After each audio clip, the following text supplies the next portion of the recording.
Students, आज हम chemical reactions में कॉम्बिनेशन रिएक्शंस को समझेंगे।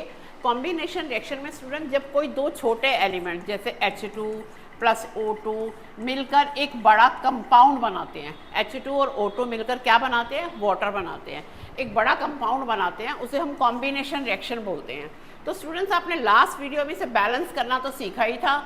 हाइड्रोजन के यहाँ पे 2 मॉलिक्यूल्स हैं यहाँ पे, पर ऑक्सीजन का 1 है, हमने इसके आगे 2 लगाया। ये 2 लगाने से ऑक्सीजन का कितना हो गया? 2, बट हाइड्रोजन का 4 हो गया, तो हमने इसके आगे 2 लगा दिया। ओके, अब यहाँ पे हमारा सबसे फर्स्ट रिएक्शन क्या दे रखा है कि क्विकलाइम है। क्विकलाइम CaO, जब उसमें हम वाटर मिलाते हैं तो CaO में हमने वाटर मिलाया तो क्या बना हमारा? Slagged lime. किस तरह से बना स्टूडेंट? ये आप लोगों ने 9th क्लास में सीखा था कि Ca की वैलेंसी जो होती है वो 2+ होती है और हाइड्रोक्साइड की वैलेंसी 1- होती है। जब ये क्रॉस होगा तो ये हो जाएगा CaOH ट्वाइस। यहाँ पे हमने लिखा CaOH ट्वाइस। ओके स्टूडेंट, और फिर हम इसे बैलेंस कर देंगे।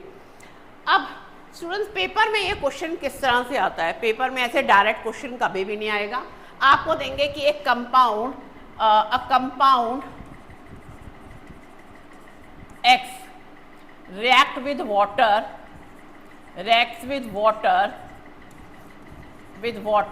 form a compound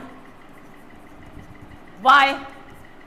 ठीक है स्टूडेंट, अब X कुछ भी हो सकता है, Y कुछ भी हो सकता है, बट वो आपको एक क्लू देगा, एक क्लू देगा। जैसे उसने क्लू दिया, it is used in white washing, it is used in white washing. इस तरह का स्टूडेंट वो आपको क्लू देगा।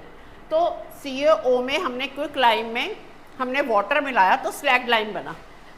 स्टूडेंट, आज के टाइम में जो स्लैग्ड लाइम की जो बकेट्स होती हैं वो ऑलरेडी मार्केट में बनी बनाई मिलती हैं। हम उसमें कलर मिक्सिंग करते हैं and then apply on the walls, और दीवारों पर अप्लाई कर देते हैं। ठीक है, बट जो इसका प्रोसीजर है कि वो कैसे बनता है, तो क्विकलाइम में वाटर को मिलाकर ही हमारा स्लैग्ड लाइम बनता है। अब उसने बोला कंपाउंड X है, तो कंपाउंड X है जो कि वाइट वॉशिंग में यूज होता है। तो आपको स्टूडेंट याद करना है कि क्विकलाइम में वाटर मिलाएं तो CaOH ट्वाइस बनता है। इस तरह से क्वेश्चंस आपसे एग्जाम में पूछे जाएंगे। ओके स्टूडेंट्स, अब इस क्वेश्चन में तो कुछ खास इतना नहीं है, बट आगे सुनिए इस क्वेश्चन में क्या हो रहा है। इस रिएक्शन को ध्यान से समझिए स्टूडेंट। क्या है कि ना, क्वेश्चन पूछा जाता है एग्जाम में कि जब हम वाइट वॉश करते हैं तो उसकी जो जब हम वाइट वॉश को अप्लाई करते हैं तो उसमें शाइनिंग नहीं आती है, लेकिन आफ्टर 2 और 3 डेज के बाद वॉल्स पर शाइनिंग आ जाती है। तो ऐसा कैसे हुआ? ऐसा हुआ, हमने क्या किया है, हमने वॉल्स पर स्लैग्ड लाइम को हमने क्या किया है, हमने अप्लाई किया है। ठीक है, अब क्या है, एटमॉस्फेयर में कार्बन डाइऑक्साइड है। ओके, तो वो धीरे धीरे कार्बन डाइऑक्साइड को एटमॉस्फेयर से कैचअप करता रहेगा। अब इसमें क्या आ गई? कार्बन डाइऑक्साइड आ गई। कहाँ से आई है? एटमॉस्फेयर से। और 2 और 3 डेज के बाद वो CaCO3 बना लेगा, प्लस वाटर को रिलीज कर देगा। Clear student? जब CaCO3 बनेगा तो एक्चुअली में वॉल्स पे जो शाइनिंग होती है वो CaCO3 की होती है। तो इस तरह से एग्जाम में क्वेश्चन आएगा। क्लियर? चलिए अब हम आगे चलते हैं। यहाँ पे स्टूडेंट्स कुछ और एग्जाम्पल दे रखे हैं कॉम्बिनेशन रिएक्शन के, कि कार्बन प्लस ऑक्सीजन मिलकर कार्बन डाइऑक्साइड बनाते हैं। ठीक है, हाइड्रोजन वाटर, ये एग्जाम्पल ऑलरेडी मैंने आपको समझा दिया है स्टूडेंट। चलिए इसका आगे और समस्या है, इसमें और कौन से एग्जाम्पल्स दे रखे हैं। देखिए स्टूडेंट्स, जब हम क्विकलाइम को जब हम पानी में डिज़ोल्व करते हैं ना, जब हमने क्विकलाइम को वाटर में डिज़ोल्व करते हैं तो बनता है CaOH ट्वाइस। लेकिन स्टूडेंट्स, इतनी ज़्यादा हीट रिलीज होती है। ओके, पर वही मैंने आपको पहले भी बोला कि मार्केट में अब ये बकेट हमें बनी बनाई मिलती है तो हम कहते हैं कि कहाँ से हीट रिलीज होती है, लेकिन जब उसकी प्रिपरेशन की जाती है तो उसमें बहुत ज़्यादा हीट रिलीज होती है। और जिसमें हीट रिलीज होती है वो रिएक्शन एक्सोथर्मिक रिएक्शंस होते हैं। ओके स्टूडेंट, जिसमें हीट रिलीज होती है वो एक्सोथर्मिक रिएक्शंस होते हैं। देखिए यहाँ पे we all know that need energy to stay alive. ये देखिए ये एक्सोथर्मिक रिएक्शन का एग्जांपल दे रहा है। हम जो खाना खाते हैं ना स्टूडेंट, जिंदा रहने के लिए हमें क्या चाहिए? एनर्जी चाहिए।